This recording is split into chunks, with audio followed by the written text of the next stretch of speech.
Hello, everyone, and welcome, and Happy New Year if you're seeing this then. If you're not seeing it yet, well, Happy New Year in a few days. Merry Christmas to everyone, and a Happy Holidays. We are going to make a legitimate shop update. Henceforth, why we have the safety glasses. Why? Because besides losing your eyes, there's nothing worse than sand and rocks and little chunks of rust falling into your eyes. It sucks. So, and we have a lot of that around here. So, Project YJ. Haven't really made a lot on it because I've been trying to make some headway. T-case rebuilt, new input, 23 spline input is put in there, which means we now have it adapted to the X15. I realized that I decided I wanted to change to a external slave cylinder. That bell housing is a internal slave bell housing, so if anybody needs an internal slave bell housing, comment below. Maybe we could work out a deal. So this is an 87. It did not come with a X15. It had a BA10, which was blown up, and that transmission is in the garbage. It was stuck in second gear. 231 is rebuilt for right now. The long-term goal for this is to get it running first of all. We have a little bit of rust issues to fix. You can see some air coming through the side of there. A little bit of rust on her. I love off-roading, and most of the off-roading I've ever done has been in something that I care about. And now I have something that I don't care about. So hopefully we're going to, over time, build this into a rather capable off-road machine. And until then, it will be a rather incapable but fun off-roader. We're going to start with just wheeling it as is, no lockers, stock axles, and everything, because we need to sort out how reliable the 4.2 is going to be, how well the swap's going to go. The long-term goal for this is, because it's a good donor body, here in Michigan, having a hardtop is a really good idea, and they're worth a lot of money, which is why I'm happy that this Jeep came with it. And so we have a new clutch in here. I did not replace the rear main seal because it wasn't leaking, and I'm not that worried about it. In the long run, I would like to build, this is a High Pinion Dana 30, because that's what YJ's came with. As far as I know, let me look to be sure, yep, High Pinion Dana 30, which is very, very good and strong. We're going to build that. We're going to set it up for 35s. We're going to need to put a lift on it, but what we're going to do is we're going to put something Dana 44 related in the rear end, because that will make the rear end very, very strong. We're going to build the High Pinion 30 because I think it's going to be just fine. I'm a pretty cautious off-roader, and I'm not someone who's going to totally bounce it. I'm happy to pull winch cable if I need to, and I just want to get out trail riding in something that I don't care about. If we scratch it, if we dent it, I don't care. And that's something very powerful that if you don't have that, you spend your whole time worrying about sliding into a tree or whatever. So, I have written Atlas about getting a 4-speed case for this, so the 231 will not be a forever thing. What I'm thinking is 456 gears, lock the front with a Detroit, have a selectable locker in the rear to give us the best turning radius with the least amount of broken parts. But in the meantime, we're going to change videos to forward video. No, I'm not Leonardo DiCaprio, and I don't plan on being, so I'm going to let the Jeep speak for itself instead of my ugly mug being the prime, deal. I have been crashing on the computer doing normal work, and therefore we're going to come and get really dirty in the shop, and then we'll get cleaned up later. We have a little bit of common Jeep rust there. We're going to hopefully fix that right now. It is time to fix that. I have from Safety is the brand, the weld nuts that are in there. Most of them are loose. Most of it is rusty. We have a new replacement for left and right side going in. We have new floor plans to tack in there. I'm not planning on working very hard because tacked is good enough. We're going to hopefully patch up just enough to not lose your cell phone out of your pocket. Like, how is this not the most perfect, way to lose your cell phone? You know what I mean? So we're going to do that. This is going to be good enough for right now.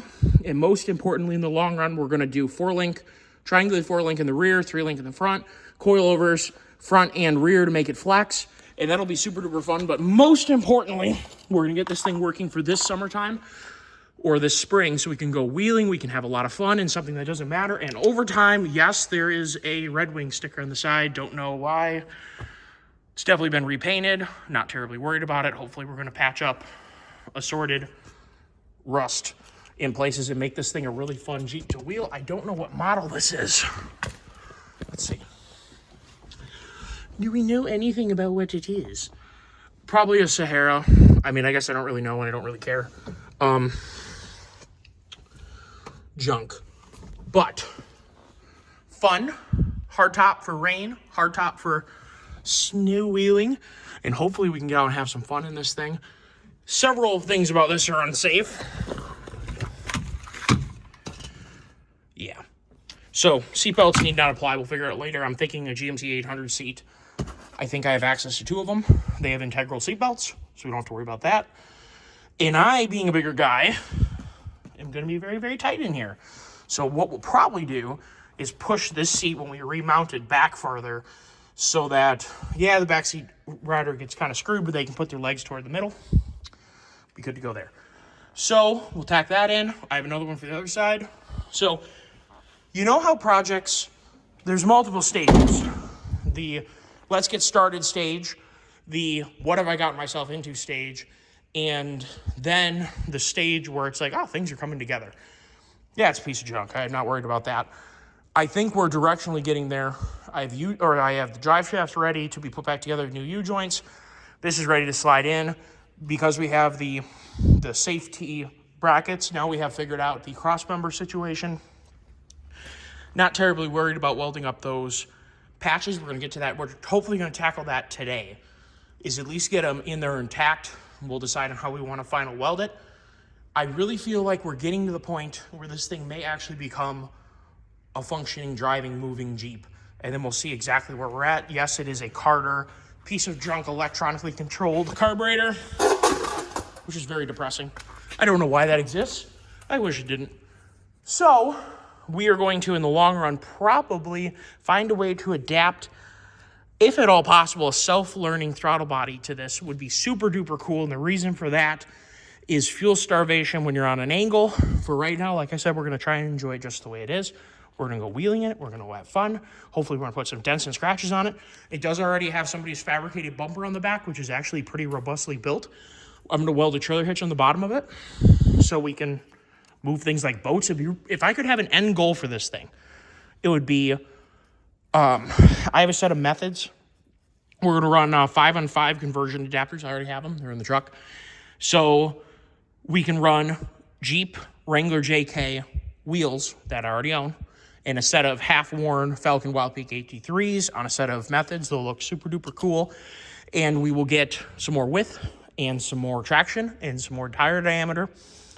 And in the long run, we're going to have a set of all-terrains, good in the snow, 285 70R17s. So awesome size. You can go so many places in it.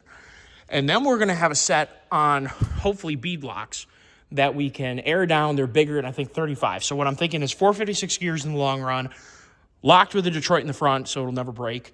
Selectable locker in the back because it's less important than having the front locked. You will turn tighter with the front end locked and the rear end unlocked than you will with the rear end locked and the front end unlocked.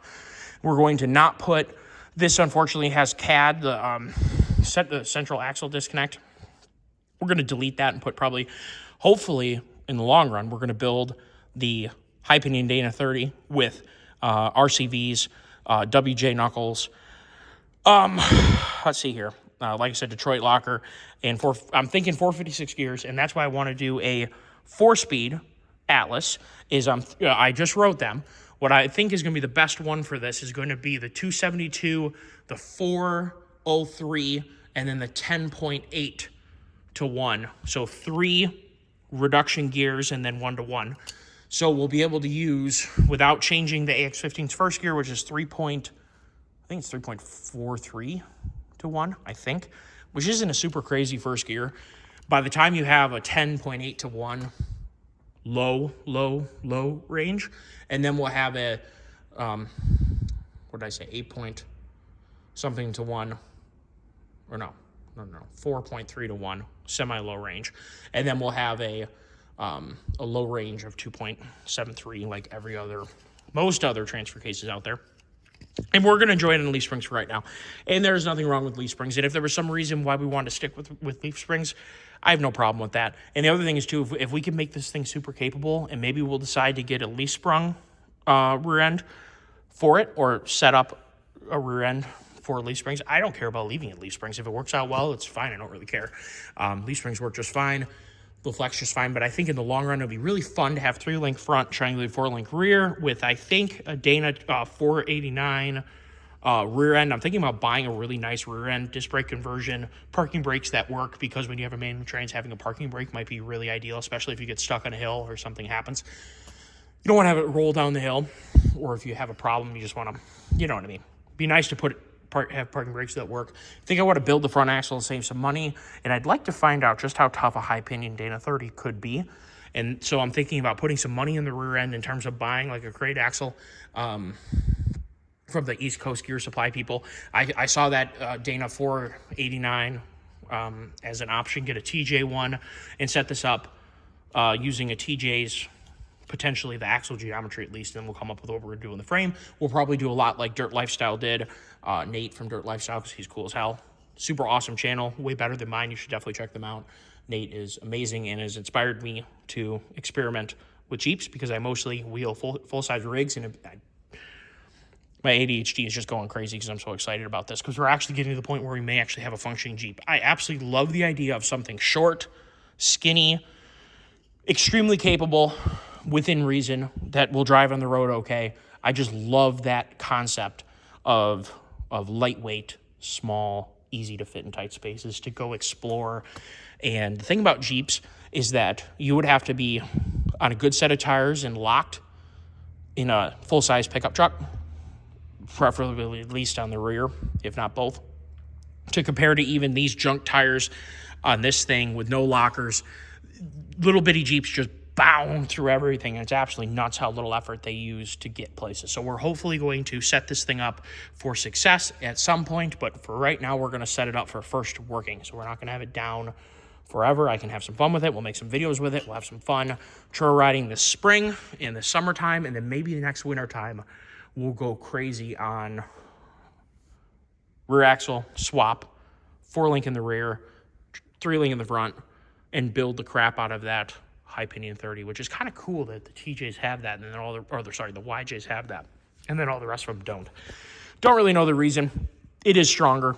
The other thing to consider too is that a 44 out of a TJ, it's a 44 center section, but the outers are just Dana 30 ball joints and spindles or whatever. So you haven't really got yourself anywhere basically with the TJ Dana 44. It's a Dana 44 by name, but the outers are not Dana 44. So we have a Dana 44 over here if you want to see. I'm just trying to pull apart this old beater, and I don't know what I'm going to put this in. I originally got this for, I have a 94 K1500. It is a heavy half, and I was planning on keeping the heavy half rear end, which is a semi-float Chevy axle. This is like a 1978-79 Ford High Pinion Dana 44 from an F250, so it has stronger spindles and bigger brakes. It is definitely a beastly unit. Now, what's hilarious is look at this little, cute little thing, whatever. That is a Dana 60 from a 1993 F350. So Dana 60 is absolutely freaking massive. True Dana 44, and then Dana 30, and then you have like your Dana 44 from a TJ or whatever the heck the other ones are. That is kind of like it's Dana 44 here, then it's a Dana 30 out here. So it's kind of the difference is this one has, the other axle shaft is bent, and this one was definitely bent. And I'm trying to get this portion out of here. It's been sitting. Maybe I'll try and beat that out today. Hopefully we're gonna get this thing all rebuilt. I do have a Sterling 10.25 out back that I did procure, so it'd be on 8-lug. And then I was gonna swap the 10.25 onto the heavy half Chevy and put this on the front of the heavy half Chevy, and we'd have 8 on 6.5. We'd have a 3/4 ton front end, which is more than enough for that. I was setting that up as just a really good get around truck for going fishing or taking boats out, or just a good all-around cabin truck, cabin trail rig, whatever. So we'll hopefully get to that point too. And the more support that I see on the channel for, shop talk, shop projects, shop videos, the more we will dive into doing that. I was thinking about doing that truck leaf sprung. because I think it'd be cool.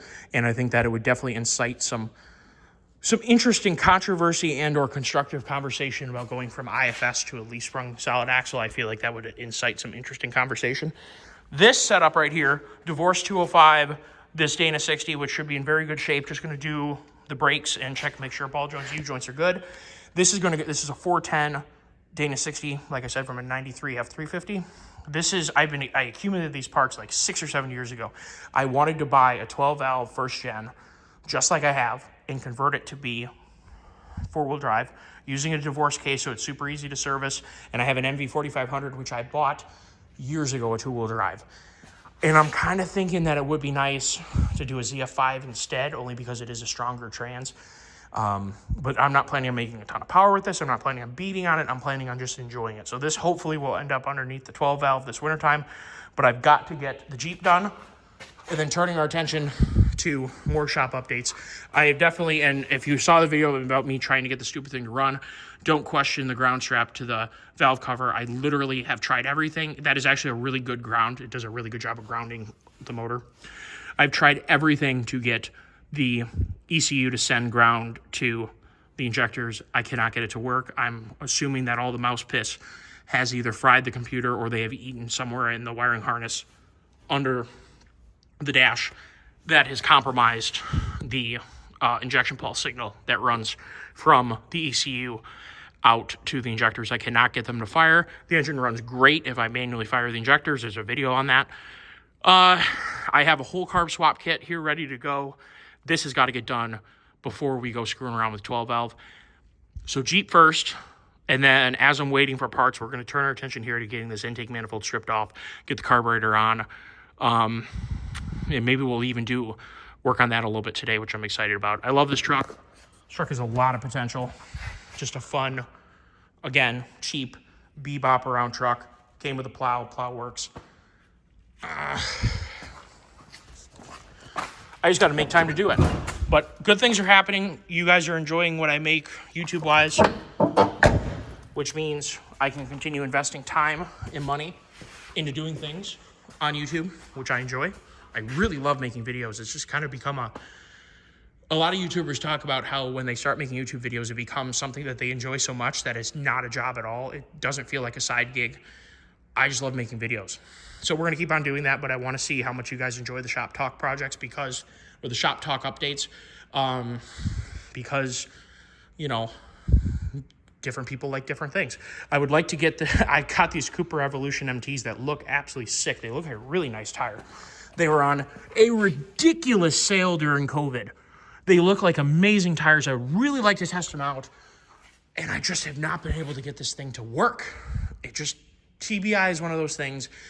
It either runs really good or it runs like shit or it doesn't run at all. There's kind of there's no good in between, and usually it more likely runs like shit.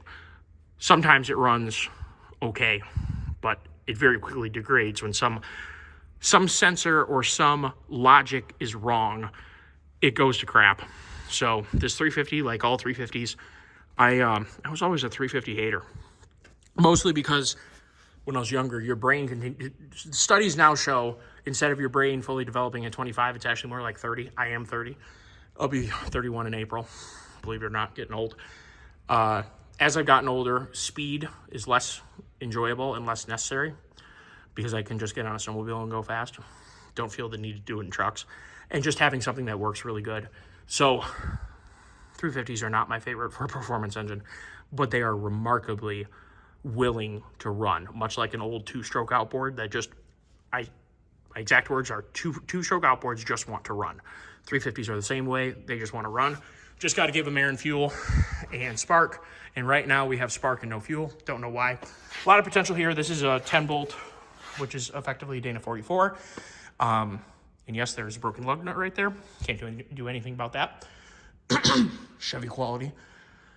So this axle is going to need some service too. So the theme is there's a lot of potential axle work going on here.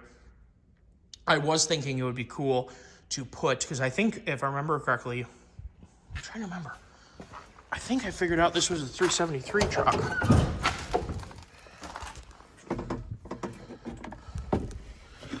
Right here. Can we see? The way the light is just being a real bear. Can you guys... Oh, you guys can see it better than I can. Let's stick this thing in here. Oh, boy. I'm trying to remember where it says. Oh, yes, this is just a phenomenal rat nest of stank here.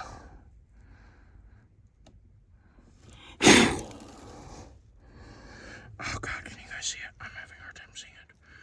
Where does it say axle codes? We're going to have to come back to that because I can't see. As soon as I move my giant head in, it gets dark and I can't see it. 4-speed, auto.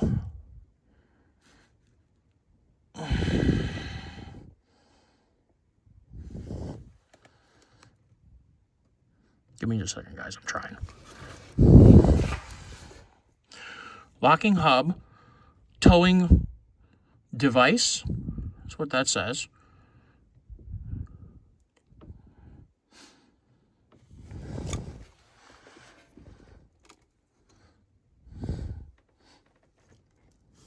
Okay, I'm going to get a flashlight. Hold on.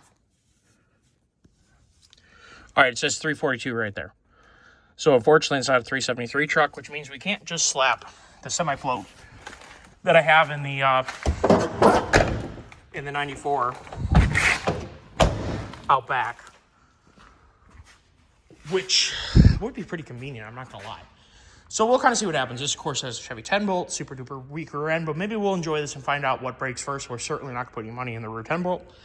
I would like to find out how well the Dana 44 slash 10-bolt hold up in the front end, so that'll be fun. We will keep pressing on. So those are kind of the prime projects right now. The 12-valve is somewhat on a little bit of a hold. Just fired it up yesterday. It cranked exactly this long. It's just an amazing engine. But hopefully we can get this all, all this craziness all sorted out. Do we have any carnage to share? I think I threw away a lot of the carnage.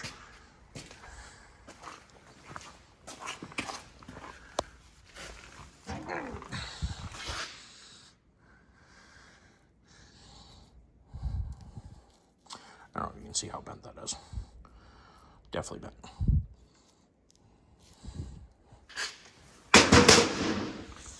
Anyway, so we're going to keep dissecting this. It was a real bear to get the locking hub, actually one of the lock rings for the locking hub, to get that off as a real bear because of how not straight this is.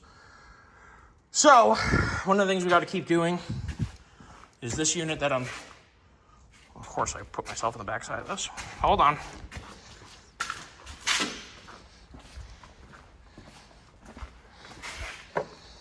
See how that index is right there? That slides in there. That is a real bear to get out.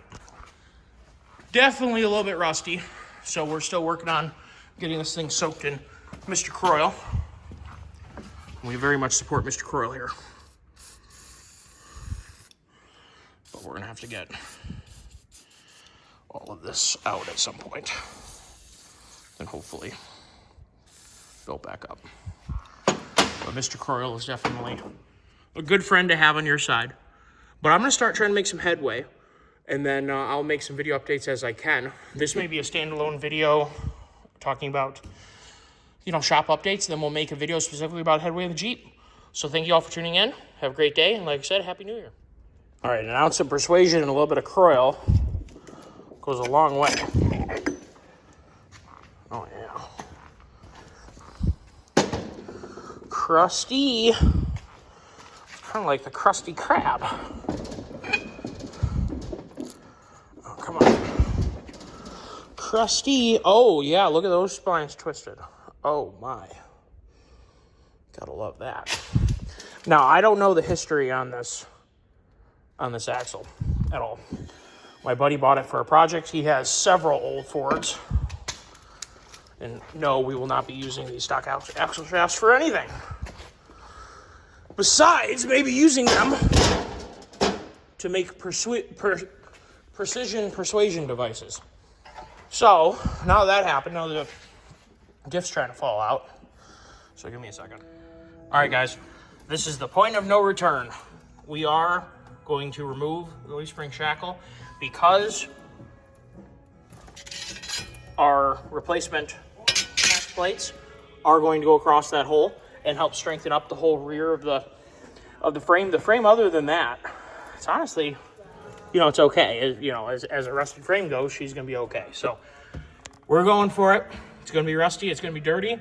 And I just picked out a whole ton of dead frame.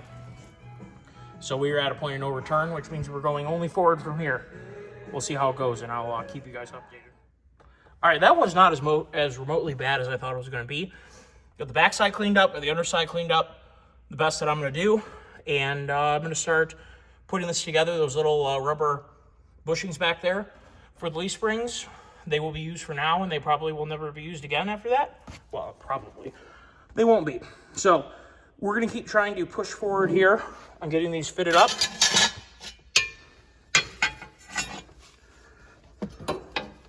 They're going to end up looking something like that. Wow, that's a huge improvement right there. So we get these fitted up, clamped on, then we're going to start welding.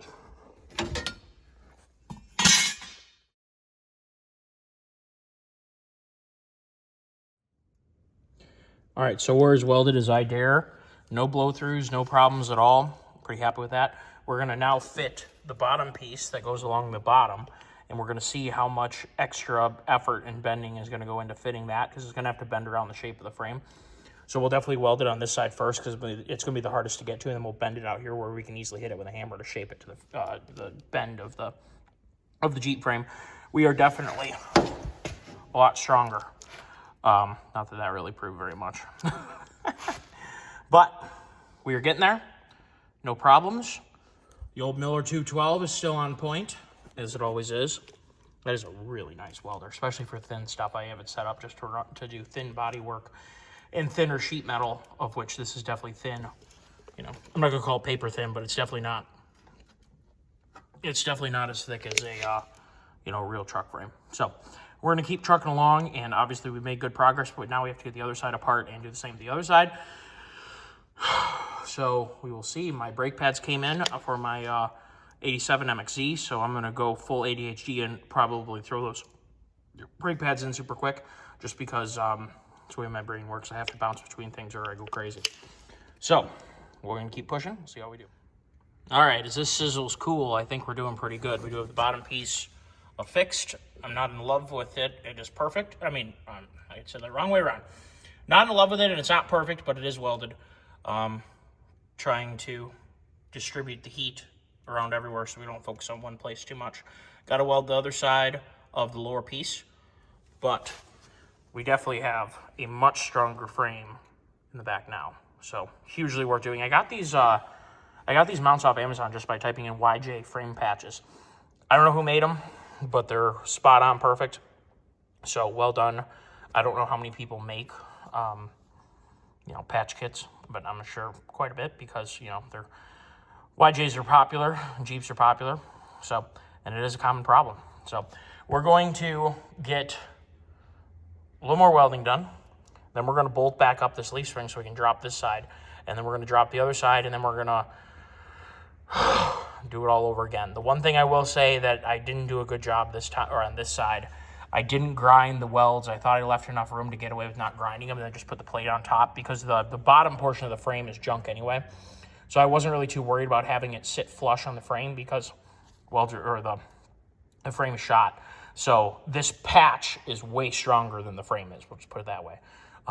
And eventually we're going to be bringing all the load of the suspension with 4-link up to the central cross member. So we're going to be welding on those patches, for those safe T patches under there. And then eventually we're going to be doing similar to what Nate on Dirt Lifestyle did, is make our lower mounts onto our lower cross member.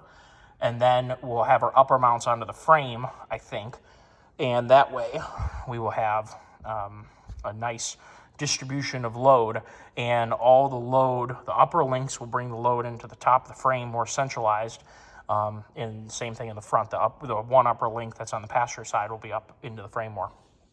So we're going to keep trucking and saving this frame, because the last thing I want to do is replace the frame on something that I'm just not going to do that. I'll start with a different Jeep, but I want to have something like we talked about earlier, something that we can just go bebop around in and not care about it. If it gets muddy, if it gets wet, if I roll it over, if I slide it into a tree, I don't care. I'm not worried about it. I'm gonna try and put a good drive line underneath it, and if anything happens, we'll just simply take the drive line out of this and put it into a new Jeep. So I'm gonna invest in the places that are usable. The X15 is obviously reusable, and when I build the front High Pinion 30, that'll be usable somewhere else. And then when whether we put a Dana 44 back here or use the Dana 489 axle from, I think it's based on the new JK stuff and the new JL, the modern version of a Dana 44, kind of like a Super Dana 44. It's like 8.89 inch ring gear, so it's almost a 9 inch ring gear instead of, I think, 8.5, I think is what a normal Dana 44 is. So,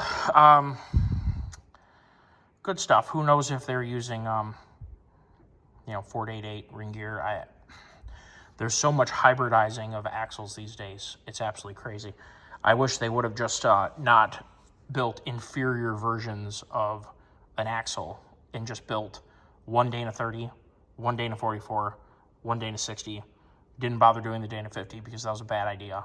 Like, why didn't we just not do these Dana 35? Why not just put a Dana 44 in the back? Did it really save that much money? I'm going to tell you the answer is probably no. I'll bet they saved 5% or 3% or something like that by putting a junk axle in, as opposed to just putting the normal Dana 44 in the back. And I have a hard time believing that with the economics of scale that you couldn't make most of that back by simply stopping the production or not designing, producing, all that other cost of doing this, and just ramped up more production of Dana 44.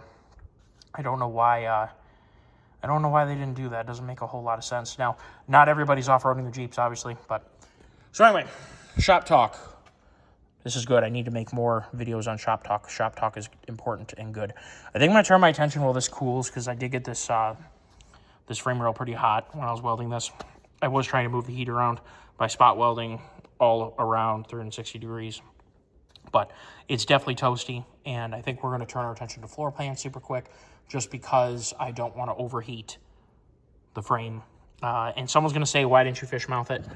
Because I don't think it matters. This thing weighs nothing. Eventually, we're going to not be using the leaf spring, so there's going to be basically no load back here. I think that this unit is so strong. Yes, there's a stress riser in the frame right there.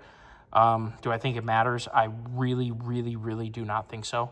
And moreover, each of these plates are different lengths, so they're actually bringing the heat in different places. So there's a line of heat right here, but then the line of heat on the other side is like right there. And then the line of heat on the bottom is somewhere in the middle. So the plates were well designed. And yes, I could have fish mounted it. It would have taken more time. Would it have been easier to weld? Actually, it could have been. Just because welding a straight vertical line, you're not getting any help from the part to hold in the bead. And I do think I have the welder set pretty good. We're doing a good job, and that's where they're at. Just so if someone is curious. We're gonna keep trudging along here. And like I said, I'm gonna turn my attention to looking at welding in this floor pan.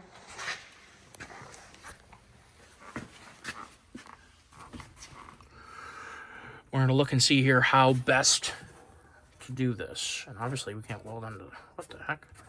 Or is that sheet metal? Yeah. Just really weak sheet metal. All right. Well, I'll just keep trudging along. When I was trying to fit this, I had it the wrong way around. Shame on me. And I modified this thinking that I needed to put it in a different place. As it turned out, I didn't. But that's okay. I'll... You learn your lessons along the way. So I'm going to get a hammer, and I'm going to straighten out these little tabby poos so they conform to the floor. And then I think we're going to weld. We are not going to spend a lot of time welding this. I think it is entirely unnecessary. We'll do a little spot right here, spot or maybe over the corner, down in the hole here. You know, we'll move the heat around, maybe do 1-inch strips. There's absolutely no reason to work very hard on this. Get that bent over. So we do have a hole in the floor or on the rub rail right here. We're going to take this and try and bend it over to cover up some of it, and then we'll see what else we have to patch in. Just like I said, keep water out, keep bugs out, keep skunk spray out, you know, keep your cell phone from falling out, snow and ice from coming in, rain. So keep going. We'll keep plugging along and trying to make videos along the way.